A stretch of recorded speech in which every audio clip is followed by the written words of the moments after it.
आज की जो हमारी ये क्लास है यूजीसी नेट सोशल वर्क का। और हम बात कर रहे हैं जून 2012 का सोशल वर्क का ये प्रश्न पत्र है।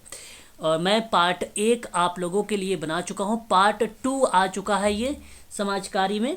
और क्वेश्चन नंबर 21 तक मैं कल की क्लासेस में आप लोगों को प्रोवाइड करा चुका हूँ। आज बढ़ेंगे, क्वेश्चन नंबर 22 है ये जून 2012 का। और आज का पहला प्रश्न ये है अभिकथन और कारण से कि घरेलू हिंसा अधिनियम 2006 द्वारा महिलाओं की सुरक्षा का प्रावधान किए जाने से परिवार का दायित्व बढ़ गया है। तो क्या ये बात सत्य है? घरेलू हिंसा अधिनियम बताइए। 2005 का है ना?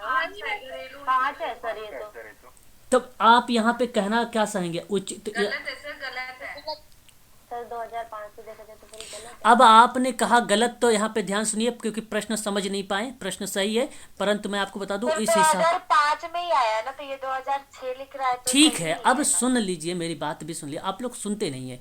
मैंने कहा कि अगर ऑप्शन को देखो, पहले ऑप्शन में तो भाई दोनों सही जाते हैं, दूसरे ऑप्शन में भी दोनों सही जाते हैं, तीसरा ऑप्शन में यहाँ पे तो ए सही आ गया है और डी वाले ऑप्शन में तो दोनों गलत आ गए हैं। उस हिसाब से अगर मैं बात करूं तो यहाँ पे अगर क्वेश्चन आर में भी देखूं तो घरेलू हिंसा अधिनियम के द्वारा महिलाओं की सुरक्षा का प्रावधान किया गया है और इन्हीं कारण से पहले से जो कमज़ोर परिवार रूपी संस्था थी अधिक कमज़ोर होगी। क्या ये बात सही लग रही है? यहाँ पे बताइए। गलत है सर, गलत है। दोनों स्टेटमेंट में ऑप्शन डी दोनों दोनों गलत है। चलो मैं बताता हूँ, अब बात को समझो। यहाँ पर जो सही जवाब होगा ऑप्शन नंबर सी सही होगा, पहला करेक्ट है। अब मेरी बात को ध्यान से समझिएगा सभी लोग, ध्यान से सुनिए। बेसिकली हम लोग जानते हैं कि जब घरेलू हिंसा के महिला संरक्षण अधिनियम की बात होती है, जिसको protection of women from domestic violence act के नाम से 2005 के नाम से आप जानते हैं, और ये बात सत्य है और आप लोगों को जानना भी है क्योंकि भारत की संसद के द्वारा यह पारित एक अधिनियम है जिसका उद्देश्य ये है कि घरेलू हिंसा से महिलाओं को बचाना है और पीड़ित महिलाओं को कानूनी सहायता उपलब्ध करानी है। ये बात सही है 2005 के अकॉर्डिंग। परंतु 26 अक्टूबर 2006 को ये लागू हुआ है। कितने लोग जानते हो नहीं? ये 26 अक्टूबर 2006 को लागू हुआ है ये। तो आपको मैं बता दूं तो यहाँ पे घरेलू हिंसा अधिनियम 2006 के द्वारा महिलाओं को सुरक्षा का प्रावधान किए जाने से परिवार का दायित्व तो बढ़ा है। तो जब लागू हुआ तभी तो बात बढ़ी है, तभी ये तो दायित्व तो बढ़ा है। तो मैं आपसे कहूँगा कि इस प्रश्न का जवाब आपका सही जाएगा, ना कि गलत जाएगा। ये आपका जो है प्रश्न का जवाब सही जाएगा। The protection of women bye domestic violence act 2006 है और has increase the responsibility of the family. और यहाँ पे सही जवाब आपका होगा ये पहला वाला स्टेटमेंट। पर सर इन्होंने लागू का भी तो कुछ स्पेसिफिक नहीं किया ना, वो उस एक्ट देखिए- के सेंस में भी तो पूछ सकते हैं ना। देखिए मैम, अगर मैं कहूँ पारित वाली, जैसे आपने सोचा तो पारित की प्रक्रिया है। पारित में कोई चीज़ें ये थोड़ी ना, हाँ वो बातें कही जाती हैं, वो बातें लागू नहीं होती है। परंतु अगर आप कह रहे हैं लागू नहीं, लेकिन देखिए यहाँ पे बोला तो है ना, महिलाओं की सुरक्षा का प्रावधान किए जाने से परिवार का दायित्व बढ़ा है। और ये 2006 से, 2005 भी लिखता तब भी सही था, लेकिन ये बहुत ही इस पर हमें ध्यान देने वाली चीज़ें होती हैं, है ना। घरेलू हिंसा से अगर हम बात करें आप लोगों से, तो यहाँ जो इसका अर्थ बताता है 2005 अधिनियम के तहत ही नाम आप 2005 ही लेंगे, गलत नहीं है आपका। लेकिन लागू के परिप्रेक्ष्य में जब हम बात करते हैं तो ये ऑप्शन आपका सही जाता है, गलत नहीं जाता है, ध्यान रखेंगे, है ना। फिर कारण अगर हम बात करें तो घरेलू हिंसा अधिनियम के द्वारा महिलाओं की सुरक्षा का प्रावधान किया जाने के कारण पहले से कमज़ोर जो परिवार रूपी संस्था और अधिक कमज़ोर होगी। तो ये तो गलत हो गया भाई, जाहिर सी बात है, इसमें तो गलत स्टेटमेंट बोल दिया है कि नहीं? बताइए। The protection of women bye domestic violence act है, हाँ, will further weaken the already weak institute of family, but ये यहाँ पर स्टेटमेंट है रॉन्ग। तो मैं कहूँगा कि ऑप्शन नंबर सी का आप चुनाव करें, यही सही जवाब रहेगा, गलत नहीं है। सबसे ज़्यादा अहम बात यहाँ पर क्या है? 26 अक्टूबर 2006, बस ये चीज़ें आपको जो है ध्यान रखना है। और घरेलू हिंसा तो आप जानते ही हैं अच्छे तरीके से, जिसे चोट, जीवन, अंग, स्वास्थ्य, सुरक्षा और भलाई के लिए खतरा, चाहे मानसिक हो या शारीरिक रूप से हो, तो वह प्रक्रिया घरेलू हिंसा अधिनियम 2005 के अंतर्गत ये बात कही गई है, ठीक है। और इसी में जो धारा 12 आती है ना, वो बेसिकली बताती है, धारा 12 नंबर की कि एक पीड़ित व्यक्ति या सुरक्षा अधिकारी या सेवा प्रदाता सहित पीड़ित व्यक्ति की ओर से कोई अन्य व्यक्ति मजिस्ट्रेट को घरेलू हिंसा अधिनियम के तहत एक या अधिक राहत के लिए आवेदन प्रस्तुत कर सकता है। ये धारा 12 में कहा गया है। अगर प्रश्न आए तो आप लोग उसको सही कर दीजिएगा। क्वेश्चन नंबर नेक्स्ट देखेंगे 23 नंबर का प्रश्न है, व्यावसायिक पूर्वाग्रह भारत में चिकित्सकीय समाजकारी के विकास में बाधा उत्पन्न करती है। यूनिट नंबर 9 से ये प्रश्न है, आप लोग मुझे बताइए। ओके, यहाँ पे आपका जवाब जो आ रहा है वो करेक्ट की तरफ आ रहा है कि प्रोफेशनल जो प्रोड्यूसरी मतलब एक प्रकार से जेंडर बाइज वगैरह की बात करना, पूर्वाग्रह को बात करता है ये। और ये आपसे बताना चाहता है कि भारत में चिकित्सकीय समाज कार्य के विकास में बाधा उत्पन्न करती है। सही बात है ना? बिल्कुल सही है, हाँ सत्य है ये। और फिर कहता है कि इसका कारण बताइए जरा, क्या ये रीजन बन रहा है नीचे कि चिकित्सकीय सामाजिक कार्यकर्ताओं में दृढ़ विश्वास का अभाव है। गलत। तो मैं आपसे कहूंगा कि option number C is the right answer. Again आपका क्वेश्चन नंबर 23 का सही, ठीक है, ठीक है ना? ये एक सही जवाब हो जाएगा सी वाला। Question number 24, अभिकथन।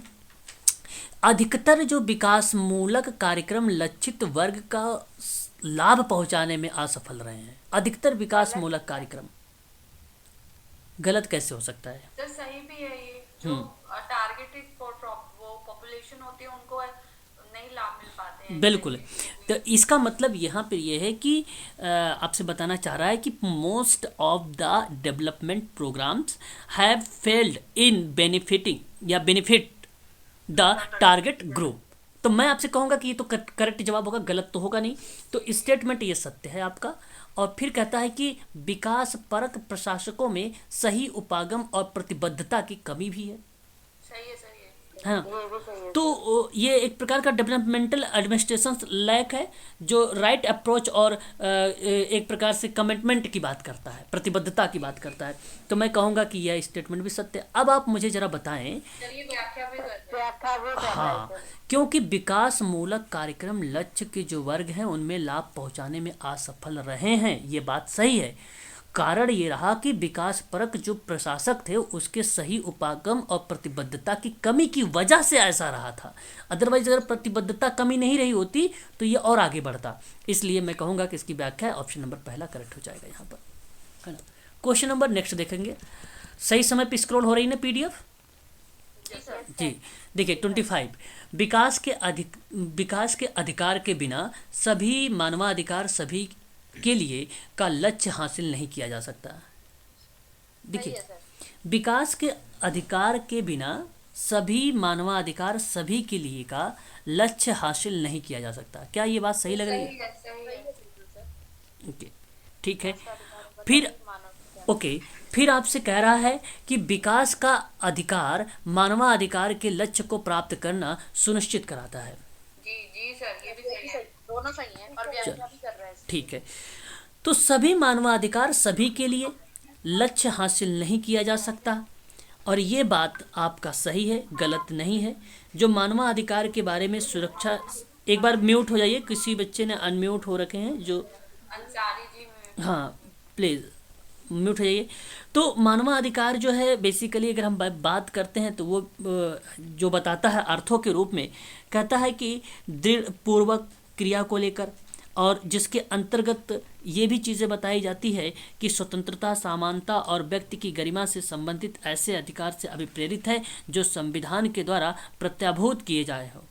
प्रत्याभूत जो भारत में न्यायालय द्वारा प्रवर्तनी के रूप में जाना जाता है। तो मैं कहूँगा कि विकास के अधिकार के बिना सभी मानवाधिकार सभी के लिए, ठीक है, ये आपका एक स्टेटमेंट हो जाता है जहाँ पे लक्ष्य हासिल नहीं किया जा सकता। बात सत्य है और ये भी सत्य है और सही व्याख्या हो रही है। ऑप्शन नंबर आपका पहला वाला करेक्ट चला जाएगा। यहाँ पर बात करेंगे क्वेश्चन नंबर 20 नेक्स्ट के बारे में, 26 के बारे में। अभिकथन हमारे सामने है कि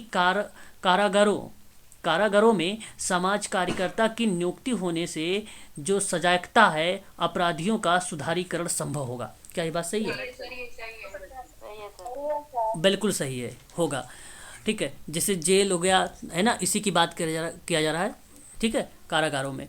फिर कह रहा है कारण को लेकर कि ऐसे मुद्दों पर कार्यवाही करने के लिए जहाँ पे सामाजिक कार्यकर्ता यानी आपके पास ज्ञान तथा दक्षता भी होती है, तभी आप वहाँ पे जाके उनको सुधारते हैं। अच्छा ये और व्याख्या भी है। बिल्कुल सही जवाब आपने आया कि यहाँ पर व्याख्या भी है, यानी प्रश्न के पैटर्न अब धीरे धीरे आप लोगों को समझ में आ रहा है।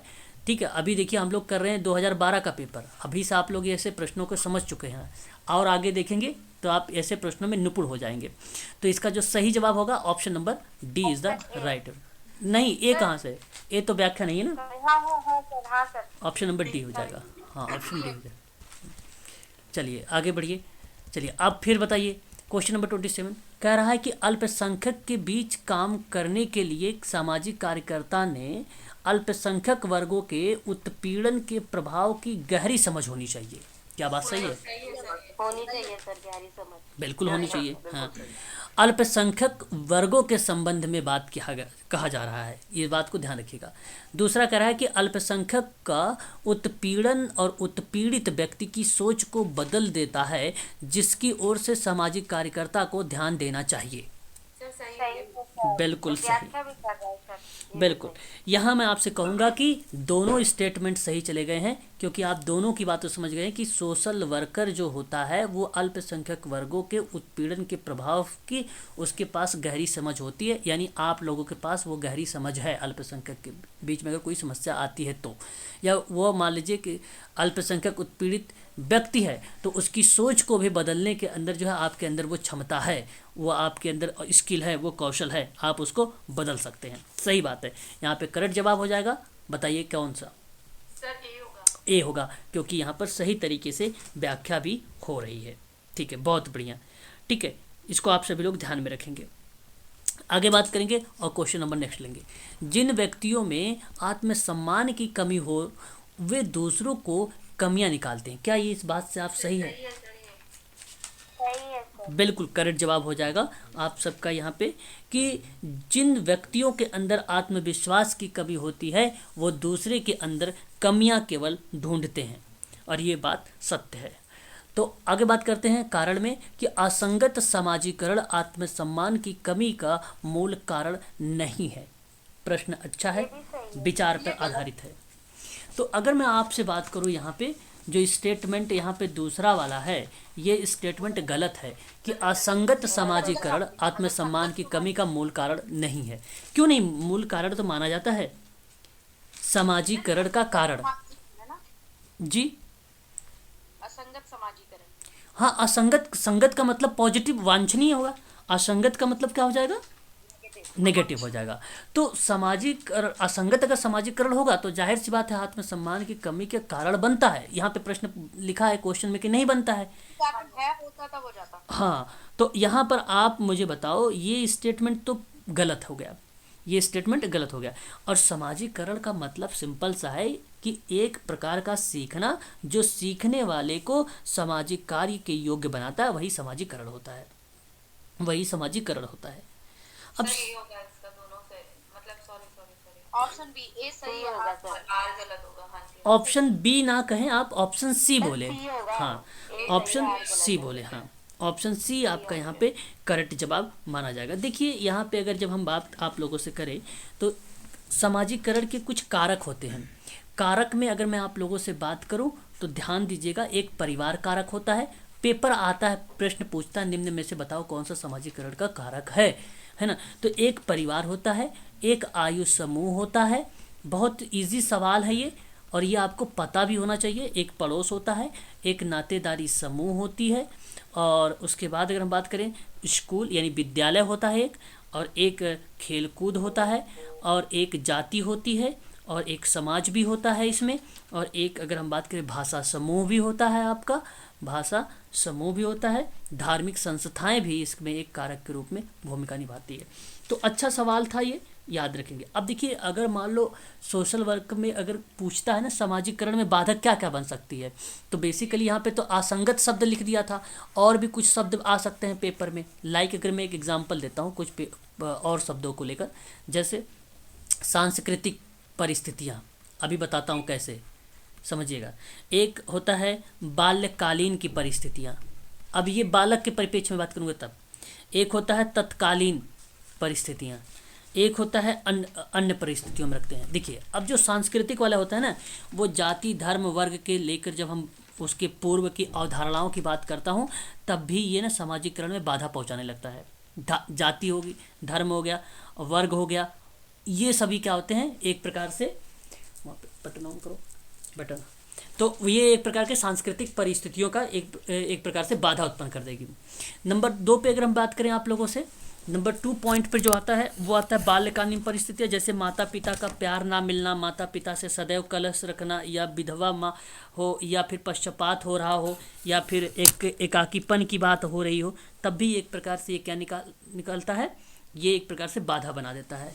और उसके बाद अगर हम बात करें तत्कालीन परिस्थितियाँ बनती, जैसे निराशा हो गया, अपमान हो गया, कठोरता हो गया, परिहास हो गया, है ना, ये सारी ईर्ष्या हो गया, ये सभी तत्कालीन परिस्थितियों के अंतर्गत आ जाता है। अन्य में क्या होता है, शारीरिक हीनता हो गई, निर्धनता हो गई, असफलता हो गया, शिक्षा की कमी हो गई, असंगत हो गया, और उसके साथ विश्वास का अभाव हो गया, शिक्षा की कमी हो गई, है ना, ये सारी चीज़ें, इसके निर्धनता भी आ जाता है असंगत वाले में, जो है अन्य वाले में, ठीक है ना।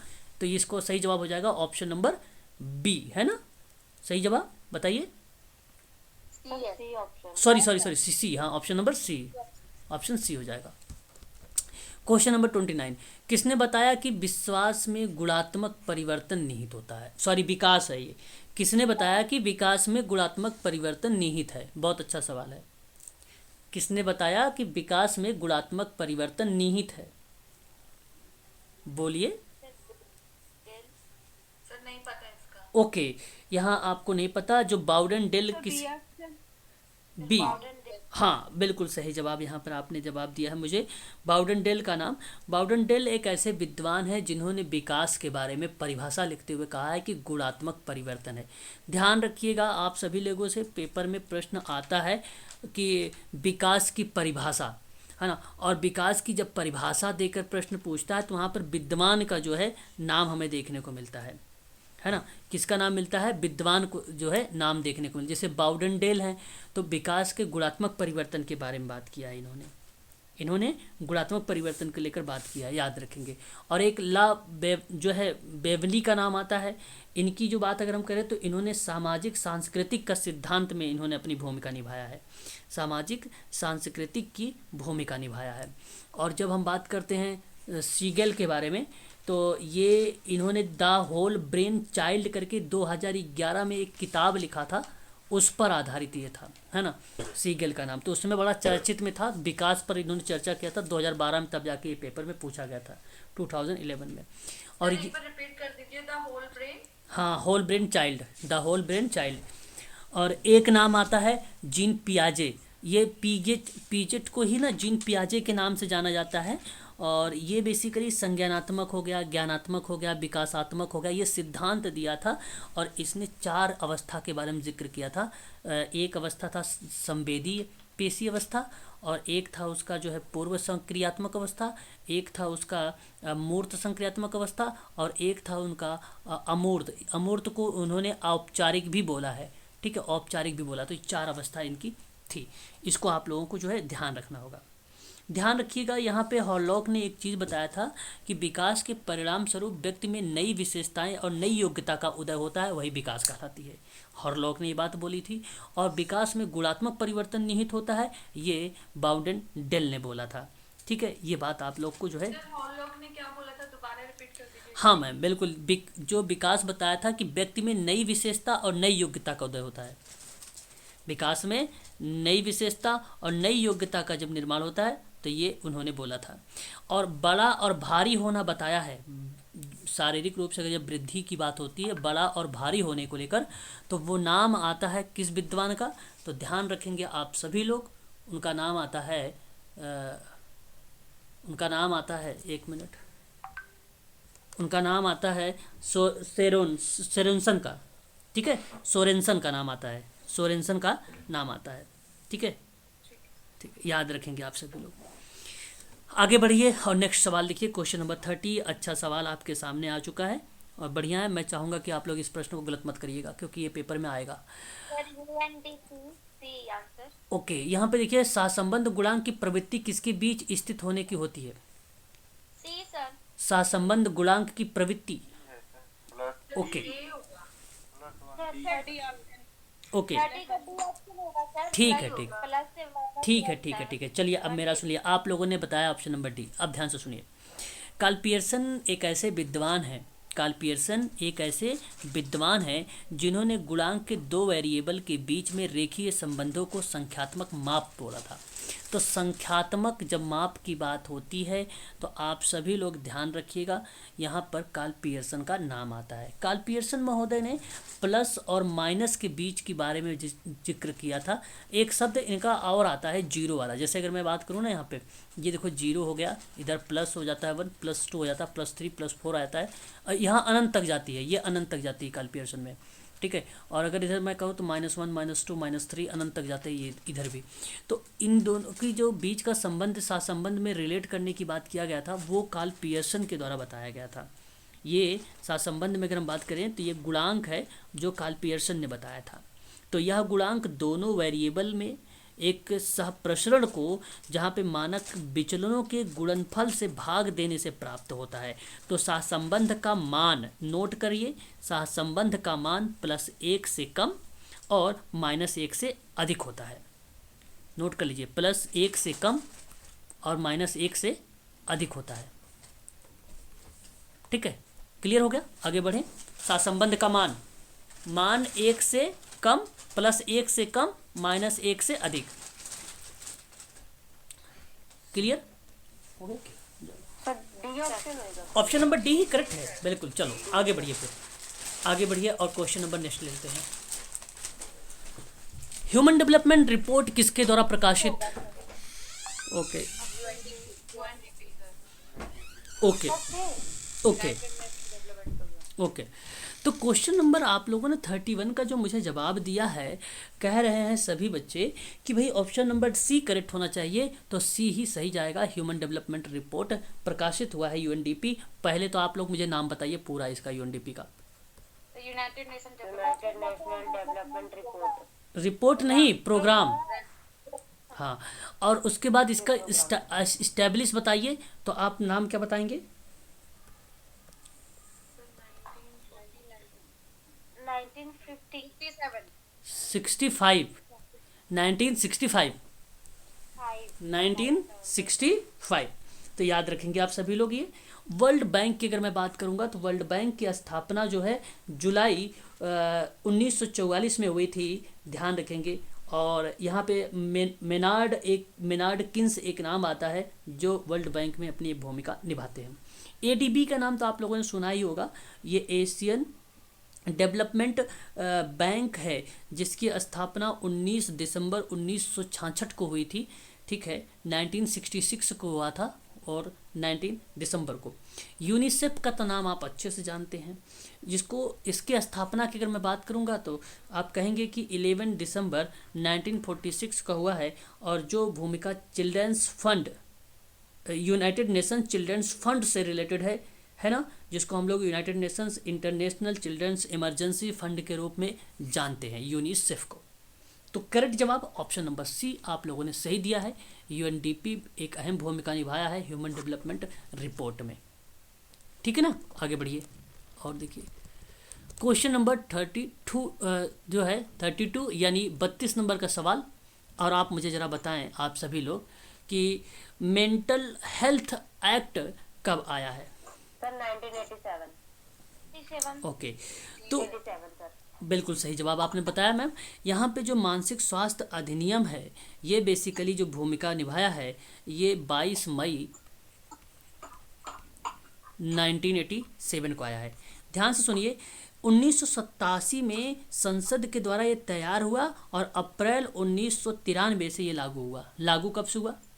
1993 से। और कब से? अप्रैल से। हाँ, तो बहुत कम लोगों को पता होता है कि लागू, जानते सभी लोग हैं कि भाई ये 1987 में लागू हुआ। लेकिन यहाँ जब बात करते हैं मानसिक स्वास्थ्य अधिनियम 1987 में, तो संसद ने इसको तैयार कर दिया था, लेकिन ये अप्रैल 1993 से ये लागू हुआ। और इसी अधिनियम में आपको मैं बता दूं, एक और एक्ट आया था 1912 वाला, आपको पता होना चाहिए 1912 वाला, जो भारतीय पागलपन अधिनियम की जगह लिया था। हाँ, लुनासी act, very good. Hmm.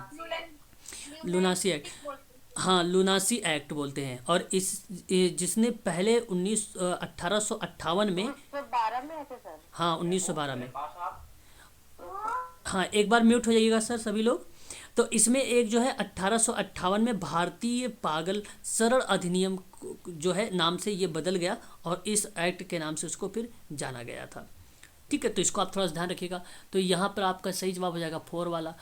The ये जो है द इक्विपमेंट प्रोटेक्शन एक्ट की बात किया जा रहा है, equipment protection act. Protection act हाँ, तो ये कब आएगा? 1980।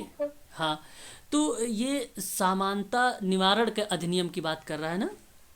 किसकी बात कर रहा है ये? इन्वायरमेंट है ये, इन्वायरमेंट है ये, है ना? हाँ हाँ, पर्यावरण निवारण अधिनियम आपका ये है। और पर्यावरण निवारण अधिनियम कब आया है?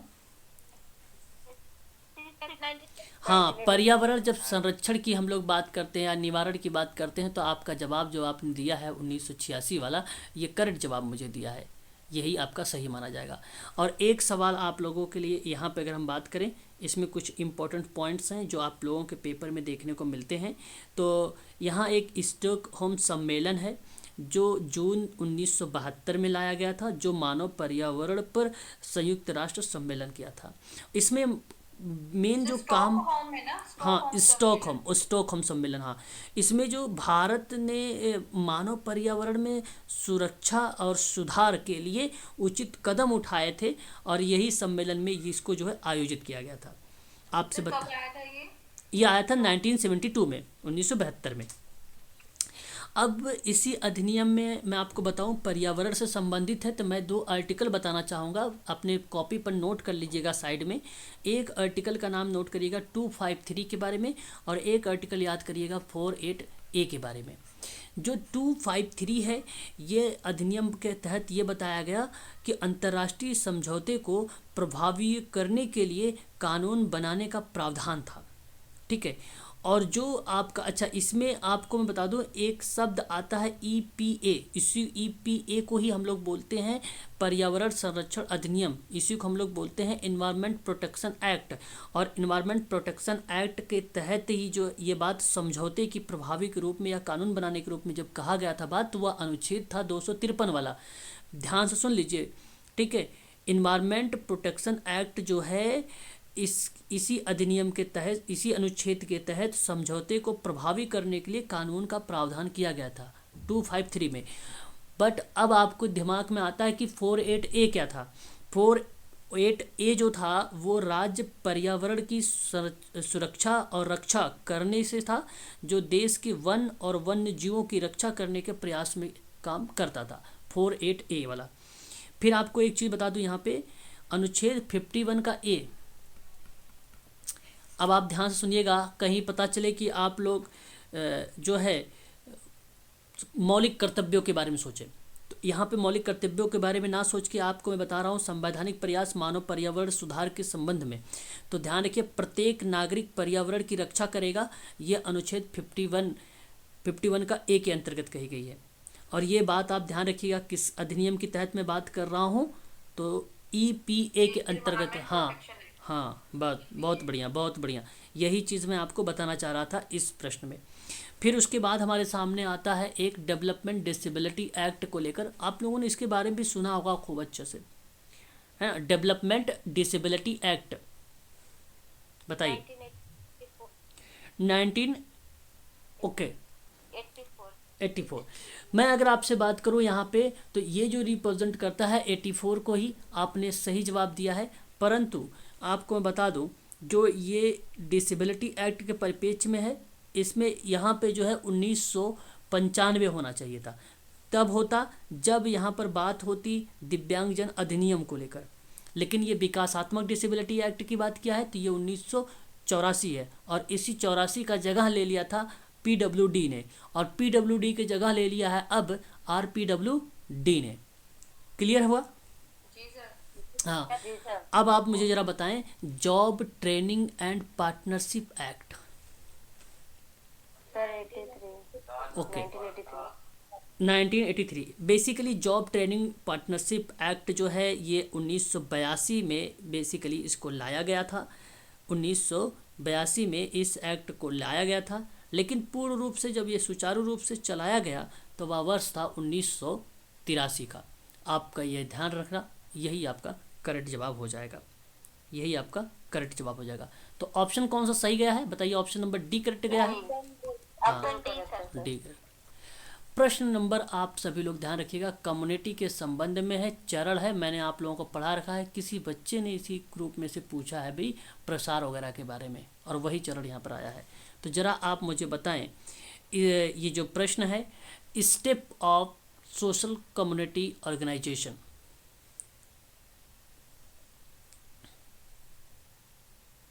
जवाब। सर पहले का की पहचान ऑप्शन ए हो जाएगा sir, option A. B. Okay, option number आप लोगों ने मुझे बी की तरफ, नहीं नहीं, ऑप्शन बी होगा सर, ऑप्शन बी। ओके चलिए चलिए मैं बताता हूँ, अब मेरी बात को सुनिए। यहाँ जो 33 का जो सवाल है वो पहले नंबर पे आवश्यकता की पहचान होती है, ये बात सही है, आप लोग जानते हैं अच्छे से। नंबर फिर सेकंड पे जब बात हमारी आती है तो यहाँ पे आवश्यकताओं की प्राथमिकता देने की बात होती है, और फिर उसकी बात अगर जब हम बात करते हैं तो उसके बाद आपका आता है संसाधनों की खोज करने के लिए कर, और फिर आता है कार्यक्रम को विकसित करने के लिए। तो यानी एक आप नोट कर लीजिए, ऑप्शन कौन सा जाएगा पहले? बी। हाँ, ऑप्शन बी आपका यहाँ पे करेक्ट हो जाएगा। ऑप्शन नंबर जो बी रहेगा आपका ये करेक्ट मान लिया जाएगा, और यही सही भी है, इसमें कोई दो राय नहीं कि ये गलत है, यही आपका करेक्ट माना जाएगा। ये स्टेप के नाम से हम लोग इसको जानते हैं। कहीं कहीं अगर जब हम प्रक्रिया इसको संचालित करते हैं कम्युनिटी ऑर्गेनाइजेशन की स्टेजेस में, तो सबसे पहले हम लोगों ने कम्युनिटी एनालिसिस की बात करते हैं, फिर डिज़ाइन की बात करते हैं, फिर इम्प्लीमेशन की बात करते हैं, फिर मेंटेनेंस की बात करते हैं, ठीक है, फिर उसके बाद हम लोग जो है रिसोर्सेज वगैरह के बारे में चर्चा करते हैं। लेकिन ये कम्युनिटी ऑर्गेनाइजेशन के स्टेज तब होते हैं जब क्रिया संचालित हो जाती है, तो उस दौरान जब डेटा हमें मिल जाता है तो उस दौरान हमें इन सारी चीज़ों को देखना पड़ता है, ठीक है, ये चीज़ें तो याद रखिएगा, काफ़ी इम्पोर्टेंट था ये भी। आगे बढ़ेंगे क्वेश्चन नंबर 34 के बारे में। शोध का क्रम है, और ये प्रश्न बहुत सही है कि शोध प्रक्रिया में बताओ आपका क्रम कौन कौन सा सही होना चाहिए। लिटरेचर आप रिव्यू वगैरह के बारे में पढ़ा रखा है मैंने आप लोगों से, बताएं। स्टेप ऑफ रिसर्च है ना, वही है, रिसर्च का प्रोसेस है, बताएं। विचार करें आप सभी लोग। Option D. Option D sir. 34 में आपने डी को लगाया है, डी फॉर डेनमार्क। जी जी sir. Sir B, option B.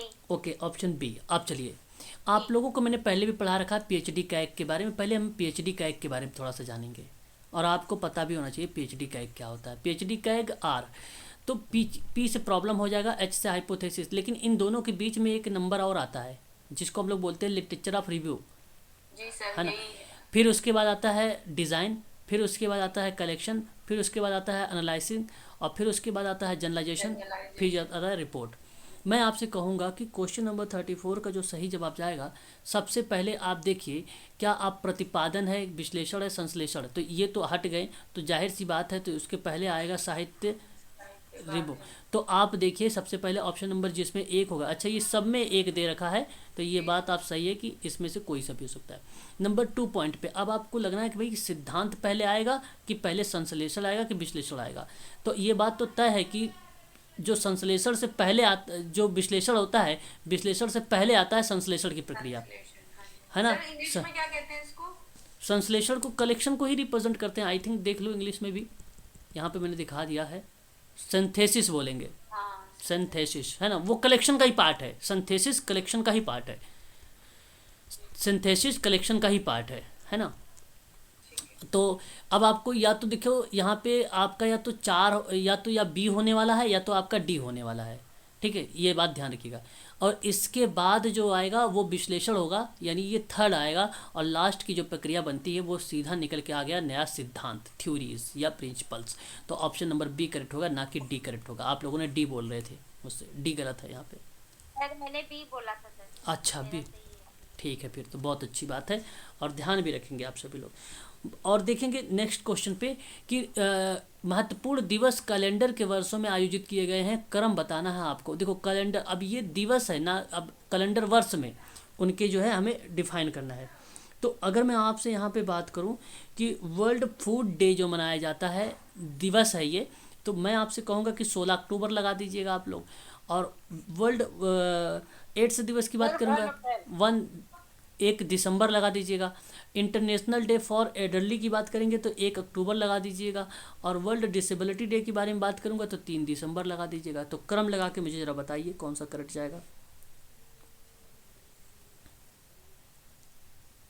3 पहला डी सर। जी, ऑप्शन और ए। Option C. नहीं नहीं, ऑप्शन ए जाएगा, सी कैसे जाएगा? हाँ, ऑप्शन ए तो करेक्ट होगा आपका यहाँ पे।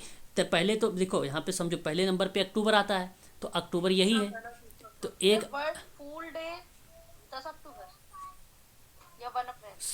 10, ये 16 अक्टूबर है ना, ये 16 अक्टूबर। ऑप्शन ए होएगा सही, ए ऑप्शन। देखते हैं, देखो 1 अक्टूबर आता है तीसरे नंबर पे, यानी ये 3 है। फिर उसके बाद अगर हम बात करते हैं, उसके बाद आता है आपका 16 अक्टूबर, यानी 16 अक्टूबर आ जाएगा। तो ये आपका वर्ल्ड डे वाला आ जाएगा, तो यानी आपका 16 अक्टूबर हो जाएगा यानी। फिर उसके बाद 1 अक्टूबर के बाद फिर नवंबर में कोई है नहीं, फिर दिसंबर आ गया। दिसंबर में 1 दिसंबर लेंगे तो यानी वर्ल्ड एड्स दिवस आ जाएगा, यानी नंबर 2 वाला पॉइंट। और ये बन जाएगा आपका क्या, 1 दिसंबर। फिर नंबर 4 तो आपका आ ही चुका है कि नहीं, जो 3 दिसंबर हो जाएगा। ऑप्शन ए ही सही जवाब है। हाँ, पहला वाला ऑप्शन करेक्ट है। अच्छा, मैंने आप लोगों को पूरा एक वो था, अच्छा यहाँ पे पीआरए है, मैंने सोचा पूरा आ गया। मैंने आप लोगों को एक क्वेश्चन करवाया था, पूरा करके था, एक योजना थी, पढ़ा नहीं देखा होगा, मुझे मालूम है आप लोग ना नहीं देखे हैं। सर मैं अभी कलाम साहब से रिलेटेड। हाँ, कलाम साहब से रिलेटेड है, देखो वेरी गुड। अर्बन। जी जी, हाँ। देखा था मैं। बहुत बढ़िया, बहुत अच्छा सवाल है वो, आप लोगों से पेपर में बनाया जा सकता है, बहुत बढ़िया सवाल था वो। देखिए पीआरए की प्रक्रिया का जी, पीआरए की प्रक्रिया का सही क्रम आपको बताना। देखिए बहुत ही इम्पोर्टेंट सवाल आपके सामने है, ठीक है। ये है process of PRA step. APJ Abdul Kalam ने दिया था, वही वाला है। ये थोड़ी ना है एपीजे अब्दुल कलाम का मैम, है ना, ये नहीं है। चलिए आप मुझे बताइए जरा पीआरए के पहले तो पूरा नाम बताओ। पार्टिसिपेटरी रूरल अप्रेजल कह सकते हैं हम लोग? जी सर। देखो बहुत बढ़िया। अब याद रखने वाली चीज़ हम सब के लिए ये है कि जो पीआरए शब्द है वो बेसिकली हम लोग यूज करते हैं पीआरए में। तो मैं आपसे बताना चाहूँगा यहाँ पे एक क्रम के रूप में, एक स्टेप के रूप में। पहला स्टेप जाता है टीम के संवेदन ग्रहण को या संवेदन ग्रहणशील को बनाना, तो ये पहला स्टेप बनता है, अभी हम बताते हैं इसके बारे में। फिर लक्ष्य वर्ग के साथ घनिष्ठता को बनाए रखना, ये आपका दूसरा स्टेप बन जाएगा। और फिर उसके बाद आता है तीसरे नंबर पे पीआरए का संचालन करना, और लास्ट में आता है लक्ष्य वर्ग के साथ प्रेक्षण की साझेदारी को करना, तो ये नंबर 3rd पे आता है। तो अब अगर हम बात करेंगे तो ऑप्शन नंबर यहाँ पे जो जाएगा वो बी वाला, हाँ करेक्ट जाएगा। अब इसका आप इंग्लिश देखें, इंग्लिश अगर आप देखेंगे तो आपको और अच्छे से समझ में आएगा, ठीक है। देखिए अब यहाँ जो इंग्लिश में अगर हमने जो शब्द को यूज किया है पहले नंबर पे, वो बेसिकली टीम को लिया है, तो पहले टीम का होना ज़रूरी है।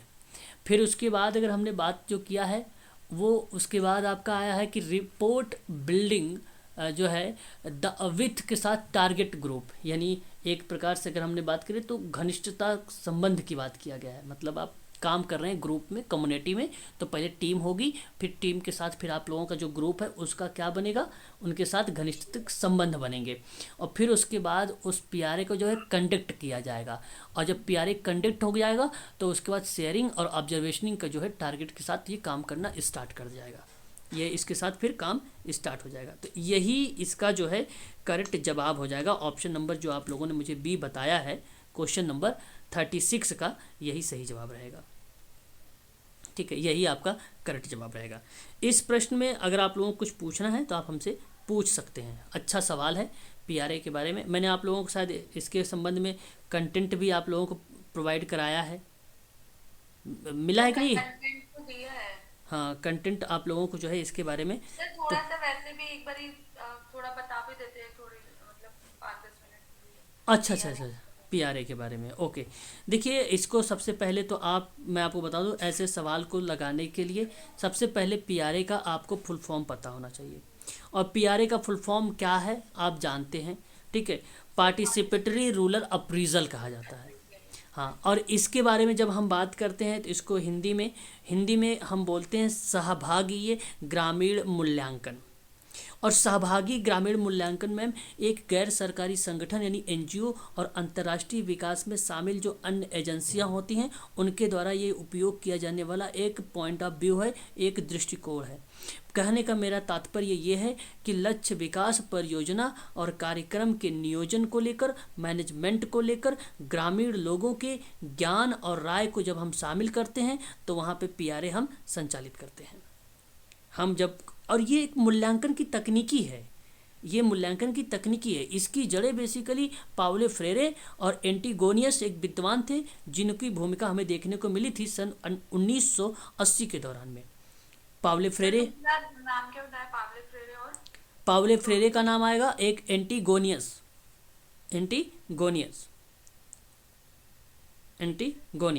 इनकी भूमिका हमें पीआरए में देखने को मिली थी और काफ़ी ये चर्चित में भी रहा। और अच्छे अगर हम बात करें तो इसकी विशेषता केवल यही थी कि सहभागिता पर यह आधारित था, ये आविष्कारनशील था, ये जो लोगों को सामर्थ्य बनाता था और उन्हें सशक्त बनाता था, ये पुनरावृत्ति की क्रिया पर संचालित करता था। और ग्रामीण के द्वारा ये क्या होता है, वाद विवाद करता था, विश्लेषण करता था, विचार विमर्श करता था, नक्शे, मॉडल, चित्र इत्यादि विधियों का प्रयोग भी होता है, इसमें सूचना दी जाती है, इसमें इस पर ये आधारित था, इन्हीं पर ये आधारित था। पीआरए की पद्धति है। एक बार ये बता दीजिए इसमें क्या क्या था? सहभागिता, सशक्तिकरण, पुनरावृत्ति क्रिया और पुनरावृत्ति, आविष्कार, लोगों को सामर्थ्य बनाना, सशक्त बनाना, है ना, विचार विमर्श करना, वाद विवाद की प्रक्रिया संचालित करना, है ना, सूचना को स्पष्टीकरण करना, नक्शे, मॉडल, चित्र विधियों का प्रयोग करना, ये सब पर आधारित था। इसका सबसे ज़्यादा अगर कोई भूमिका पीआरए का है तो मैं नोट कराता हूँ, नोट करना कर लीजिएगा। सिद्धांत के रूप में आता है पीआरए।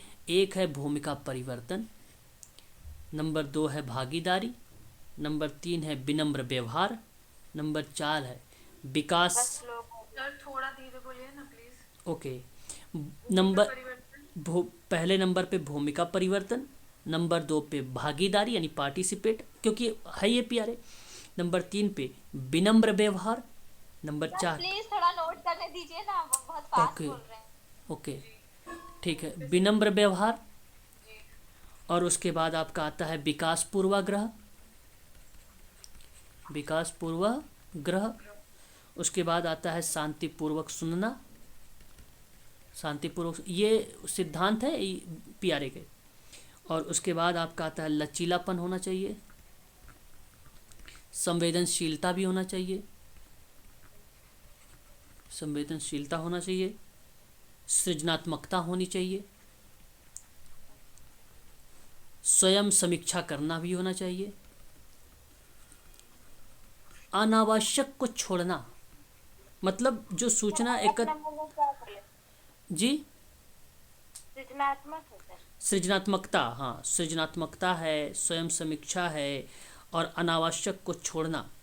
सबसे ज़्यादा इम्पोर्टेंट इसमें एक आता है त्रिकोणात्मक जांच, त्रिकोणात्मक जांच पीआरए में।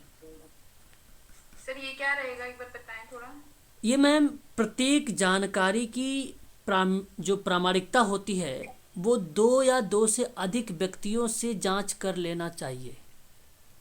अब ऐसे में नहीं कि आप ही जांच कर लें, पीआरए में केवल 2 या 2 से अधिक व्यक्ति, यही रीज़न है कि इसमें त्रिकोणात्मक जांच लागू होता है।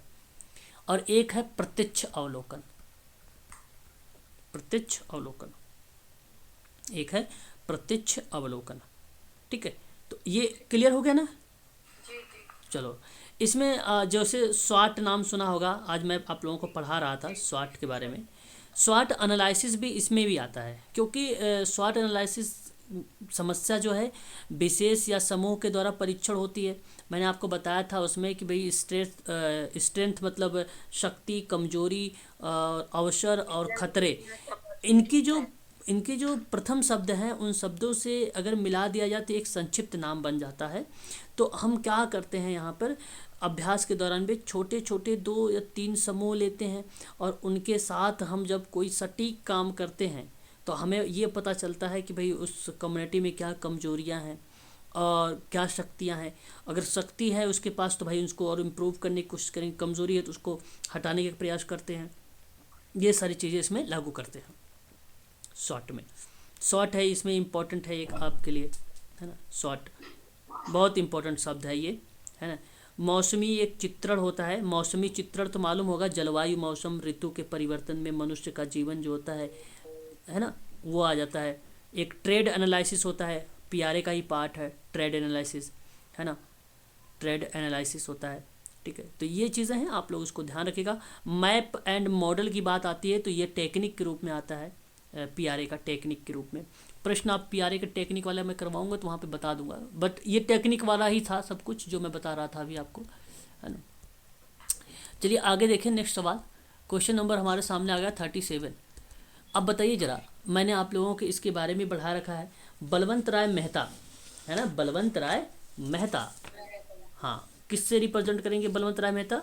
क्या three tier PRF system? System होगा सर। हाँ, मतलब इसका बताएं जरा। सर वो 3 स्तरीय पे जो था, बहुत जिला, बढ़िया, 3 स्तरीय पंचायती राज प्रणाली, जो सबसे पहले आप लोगों ने ही मुझे कल बताया था, राजस्थान के नागौर जिला में। और डेट आप बताइए अब। 2 अक्टूबर 1959। हाँ हाँ, अब आप मुझे बताएं जरा स्पेंसर हैच के बारे में। स्पेंसर हैच की जो भूमिका आती है वो मार्तंडम परियोजना है, और मार्तंडम परियोजना जो है केरल में 1928 हैच यहाँ पर एक अहम भूमिका निभाते हैं। SKD सुरेंद्र कुमार देव, सुरेंद्र कुमार देव की अगर भूमिका अगर किसी में है तो किस में मानी जाती है? पावर टू पीपल, 1946 में। कब आई थी ये? 1946। हाँ। रविंद्रनाथ टैगोर एक कवि के रूप में जाने जाते हैं, जानते हैं आप लोग। शांति निकेतन सन 1923 में इसकी भूमिका देखने को मिली थी। मैं आपको यहाँ पे ना कुछ इम्पोर्टेंट चीज़ बता देना चाहता हूँ, आप इसे नोट कर लो। यहाँ पे देखिए, अगर मैं यहाँ पे आपसे नोट करवाऊँ तो एक गुरुग्राम प्रोजेक्ट है, आपको पता भी होगा गुरुग्राम प्रोजेक्ट के बारे में, मैंने शायद आपको नोट्स भी दिया है इसका। ये जो है, हाँ, FL ब्रायन का नाम आता है सन 1920 में। और एक आपका आता है श्री निकेतन रविंद्रनाथ टैगोर, तो अभी आपने देख ही लिया है, सन 1922 में इसकी भूमिका थी। हालांकि 1923 में शांति निकेतन की भूमिका वर्चस्व पे आ गई थी।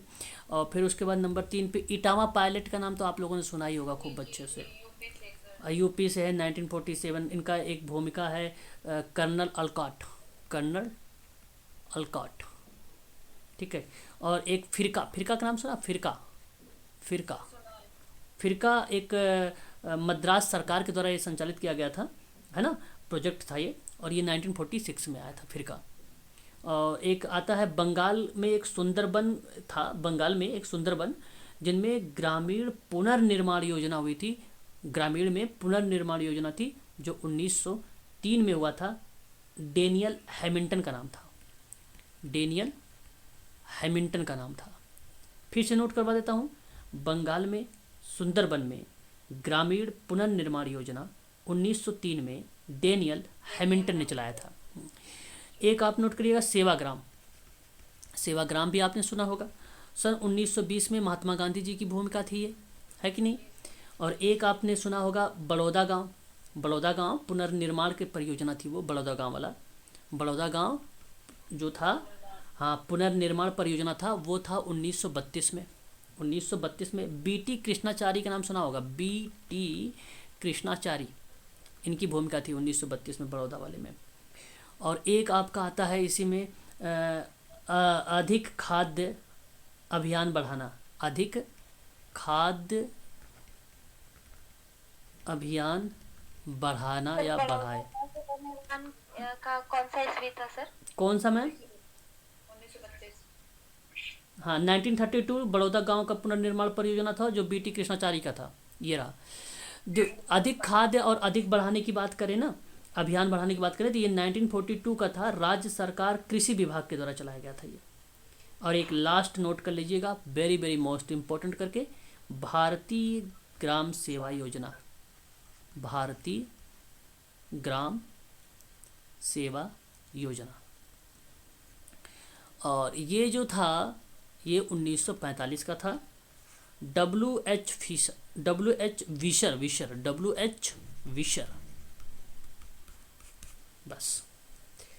ठीक है, चलिए आगे बढ़िए। ये नोट कर रखिएगा क्योंकि इंपॉर्टेंट है, पेपर में हो सकता है आप लोगों से पूछे। अच्छा, इसका ऑप्शन बता दीजिए आप लोग। सी। ऑप्शन सी। ओके, ठीक है। 38 देखिए आप लोग, बहुलक। आप जानते हैं मोड, क्या केंद्रीय प्रवृत्ति का माप आप कह सकते हैं? जी सर। केंद्रीय प्रवृत्ति में 3 चीजें आती हैं, कौन बताएंगे 3 चीजें? Median mode sir, median mode. Okay, माध्य, माध्यिका, बहुलक। बहुत बढ़िया। माध्य विचलन होता है एक, जिसको हम स्टैंडर्ड डिवीजन के नाम से जानते भी हैं। और ये बात साफ शब्दों में है, इसको प्रकरण के नाम से जाना जा सकता है। काई स्क्वायर, ची स्क्वायर, सी एच को यहाँ पे ची बोला जाता है। बेसिकली जब प्रोनाउंसिएशन किया जाता है इसको काई नाम से जाना जाता है, काई स्क्वायर। और ये विशेषताओं का साहचर्य होता है, ये बात सही है। और कार्ल पियर्सन का मेथड, सहसंबंध। ऑप्शन कौन सा गया? कोरिलेशन। Option number, correlation. हाँ बिल्कुल सही जवाब, option number C. Option C. चलिए, क्वेश्चन नंबर 39 में आप बताइए जरा मुझे एम के गांधी महोदय के बारे में। आप जानते होंगे एम के गांधी जी के बारे में। कंस्ट्रक्टिव प्रोग्राम जो है सन 1920 में, जिसको हम असहयोग आंदोलन की भी भूमिका दिखाते हैं, है ना। और विनोबा भावे की बात कर लें अगर हम लोग, अरे वाह, 1951। अरुंधति रॉय, नर्मदा बचाओ। नर्मदा बचाओ। नर्मदा बचाओ आंदोलन 1989। अच्छा, अरुंधति, जो आप देखते नहीं एक सिक्का 1 रुपए का 2 रुपए का, इसमें एक ऐसा सिंबल लगा होता है, ये सिंबल किसने दिया है? नहीं, अरुंधति रॉय ने ही दिया था। अरुंधति रॉय। अरुंधति रॉय ने दिया था। अच्छा, उन्होंने उसका सिंबल बनाया था ना? हाँ हाँ। सुंदरलाल बहुगुणा का नाम आपने तो सुना ही होगा, बहुत ही फेमस। चिपको आंदोलन, हाँ, चीफ मिनिस्टर ऑफ उत्तराखंड। अरे वाह, वेरी गुड, 1973 में करेक्ट जवाब दिया जाएगा। ऑप्शन नंबर बताइए एक बार मुझे जरा। B. Okay, option B. Question number 40 देखिए, अच्छा सवाल है, इम्पोर्टेंट सवाल में नोट करके इसको लिखिएगा। एम्स वाले बच्चे भी लिखेंगे इसको, और यूजीसी वाले लिखेंगे ही लिखेंगे। Indian journal of social work की बात अगर मैं आप लोगों से करूँ तो सन 1940 में ये आया था।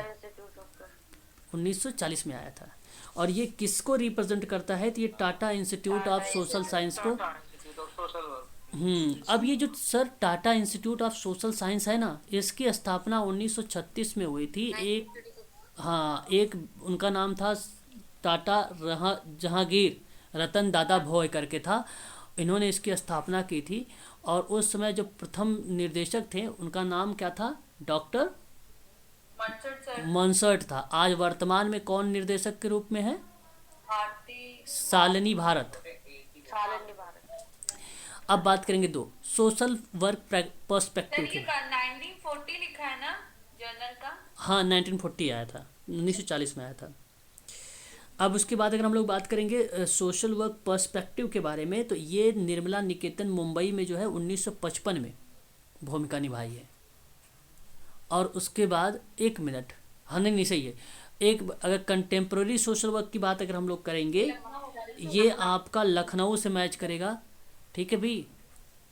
हाँ, ये आपका लखनऊ 1946। और जर्नल ऑफ रूरल डेवलपमेंट की अगर हम लोग बात करेंगे तो ये रिप्रेजेंट करेगा NIRD, national institute of rural development, जो पंचायत से संबंधित था।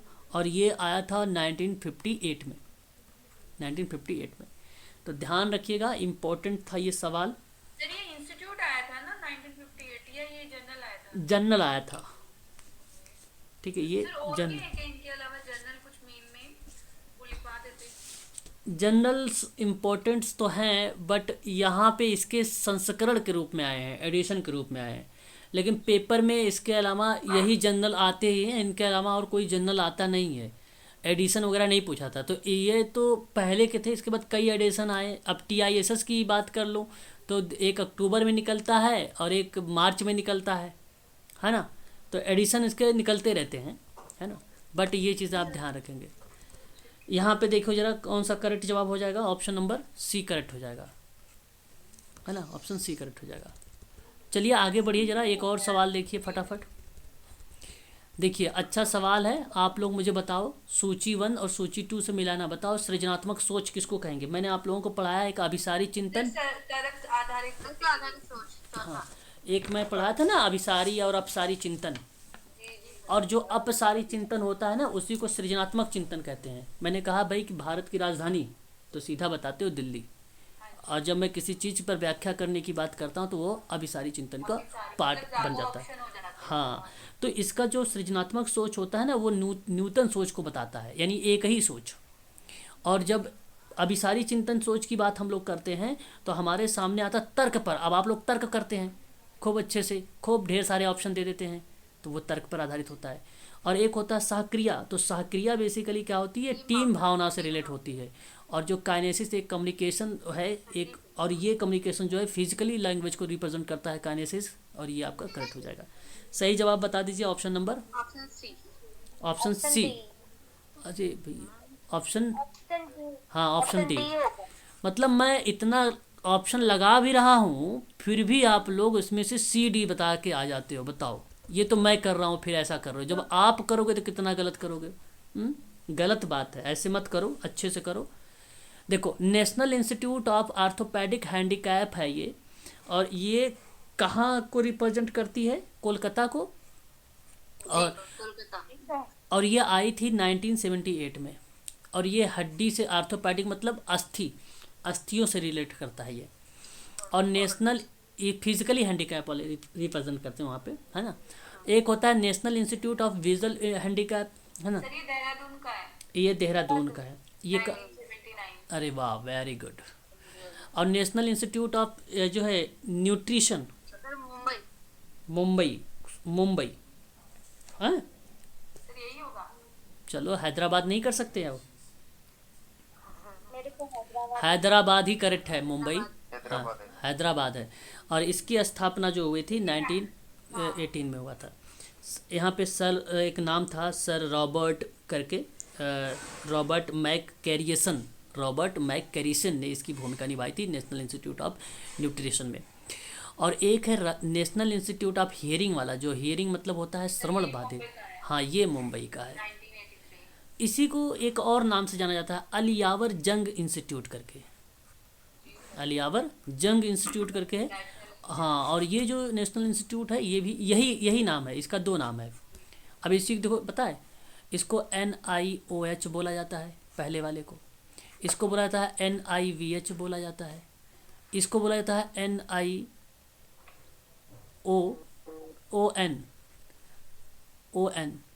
और इसको जो बोला जाता है, इसको बोला जाता है NIHH। सर AY होगा ना, अलियावर। हाँ नहीं, वो तो है ही है, लेकिन इसका नाम मुख्य, इसका जो मूल नाम यही है, मूल नाम मैम यही है, मूल नाम, हाँ मूल नाम यही है जो मैं बता रहा हूँ यहाँ पे, ये मूल नाम है इनके, ठीक है।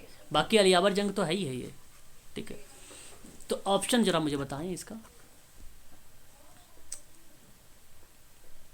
D नहीं, B जाएगा, B ऑप्शन, B करेक्ट होगा।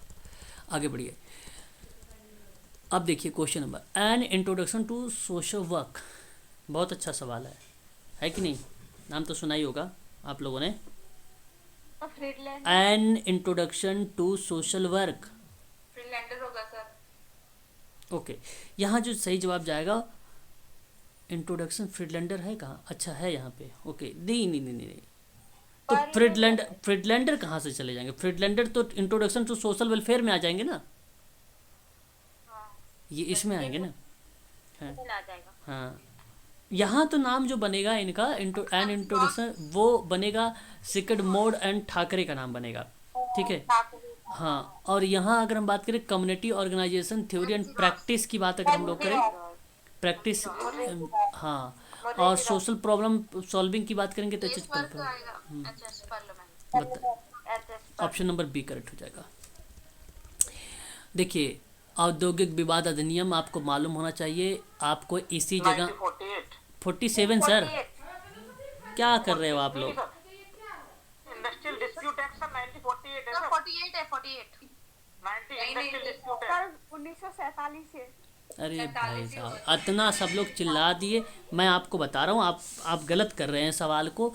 जो औद्योगिक विवाद अधिनियम है सर वो 1947 का है, और जो अस्थाई वाला होता है, अस्थाई वाला वो होता है 1946 वाला। औद्योगिक विवाद अधिनियम अस्थाई वाला 46 का होता है, और यहाँ पे जो औद्योगिक विवाद अधिनियम कल आता है वो 1947 का आता है। और जो भविष्य, हाँ, जो भविष्य निधि एक्ट की बात होती है वो आपका 1952 होता है। और जो आपका यहाँ पर कर्मचारी राज्य बीमा एक्ट हो ना, ये आपका आता है 1948। और एक हाँ, और एक फैक्ट्री एक्ट भी है, फैक्ट्री एक्ट भी है। 1948 हाँ, और मातृत्व लाभ अधिनियम 1961। अब बताइए जरा, ऑप्शन मैच हो रहा है कि नहीं मैच हो रहा है? हो रहा है, पहला तो मैच हो रहा है, यही सही है ना, यही करेक्ट है। हाँ तो सर, हाँ जी, एक रिक्वेस्ट है सर, इस तरह से आवाज आ रही है सर, नोट डाउन करने में दिक्कत हो रहा है सर, और सुनाई भी ठीक से नहीं दे रहा है सर। अच्छा अच्छा, और जब कोई एक साथ बोलते हैं तो ठीक है ठीक है ठीक है, स्टाफ अभी नहीं बोलेंगे, ठीक है। अभी ये लास्ट सवाल मैम कर लीजिए, कल से नहीं बुलवाएंगे स्टाफ से। एक और देख लीजिए, यहाँ पे अगर हम बात करें एक सवाल 45 के बारे में कि स्वर्ण जयंती ग्राम स्वरोजगार योजना बताइए। 1922 कि 1992? 95। देखो एक बात ध्यान रखिएगा, यहाँ पे ये प्रश्न लग रहा है गलत, क्योंकि ये तो 1999 का है, लेकिन है। अच्छा चलो इसको छोड़ो अभी। राष्ट्रीय ग्रामीण रोजगार गारंटी की अगर हम लोग बात करें तो इसका सही जवाब क्या जाना चाहिए? हाँ, 2005 जाना चाहिए इसका। और अगर हम विश्व व्यापार संगठन की बात करेंगे तो ये 1995 आएगा। हाँ, और ये आपका सहस्त्राब्दी विकास लक्ष्य ये 2005 हो जाएगा। तो स्वर्ण जयंती ग्राम स्वरोजगार योजना 1992 ही करेक्ट जवाब रहेगा। यहाँ पे सही कर लीजिए, इसको सही है, लेकिन ये आया 1999 का है, ये भी ध्यान रखिएगा। स्वर्ण जयंती ग्राम स्वरोजगार योजना, अब बता देता हूँ इसके बारे में थोड़ा सा ताकि आपको पता रहे, नहीं तो पता चले कि गलती आप लोग कर जाएंगे तो दिक्कत हो जाएगी। जो ये स्वर्ण जयंती स्वरोजगार योजना है ये बेसिकली ग्रामीण क्षेत्रों का जब प्रारंभ हुआ था तो उस समय वर्ष था 1 अप्रैल 1999। पॉइंट ऑफ व्यू क्या ध्यान में रखेंगे आप लोग यहाँ पर? स्वर्ण जयंती में ग्रामीण क्षेत्र को, किसको ध्यान रखेंगे? ग्रामीण क्षेत्र की जब बात, हाँ, जब ग्रामीण क्षेत्र की बात होगी तब आप सभी लोग लगाइएगा 1 अप्रैल 1999। लेकिन अगर आप लोगों से जब प्रश्न में 1992 का जो कॉन्सेप्ट दिया गया है ये बेसिकली एक प्रकार से नियम को बनाने के परिप्रेक्ष्य में रखा गया था, और मेरे हिसाब से जो स्वयं सहायता समूह के माध्यम से ग्रामीणों को जोड़ने की बात कही गई थी तो वह वर्ष था 1992 वाला, 1992 वाला, क्योंकि उसी समय जो जिक्र किया गया था तो भाई कि ग्रामीण क्षेत्रों में बड़ी संख्या में जो सूक्ष्म उद्यम है उसकी स्थापना किया जाए और ग्राम सभा और अनुमोदित बीपीएल सूची से निकले हुए जो स्वरोजगार लोग थे उनके द्वारा आयोजित किया जाए। तो ये बातें थी। बाद में इसका नाम परिवर्तित भी हुआ, और ये नाम परिवर्तित हुआ 2011 में, और उसका नाम क्या रखा गया 2011 में? राष्ट्रीय ग्रामीण आजीविका मिशन। करेक्ट है? हाँ, वही तो सही है, यही आपका करेक्ट रहेगा, ठीक है। लेकिन यहाँ पे स्वर्ण जयंती ग्राम स्वरोजगार योजना, और यह बात आपकी जब आती है तो आप ध्यान रखेंगे 1992, ठीक है। चलो आज के लिए बस इतना ही रखिए। अब ये प्रश्न आगे का आप करके मुझे कल बताएंगे। मनरेगा के संबंध में कॉन्सेप्ट दिया गया है, ये लेखांश है, लेखांश को पढ़ना नहीं है, पहले प्रश्न को पढ़ना है और आप लोग मुझे जवाब दीजिएगा। 5 क्वेश्चन मैंने आप लोगों के लिए दिया है, ठीक है। कल मैं पूछूंगा, देखता हूँ कितने बच्चों का सही है, अपने मन से करिएगा। ये प्रश्न मैं अभी आप लोगों को ऐसे ही भेज देता हूँ ग्रुप में, ठीक रहेगा? ठीक है, मैं इसको सेव करके आप लोगों को भेज देता हूँ। सक्कर टेम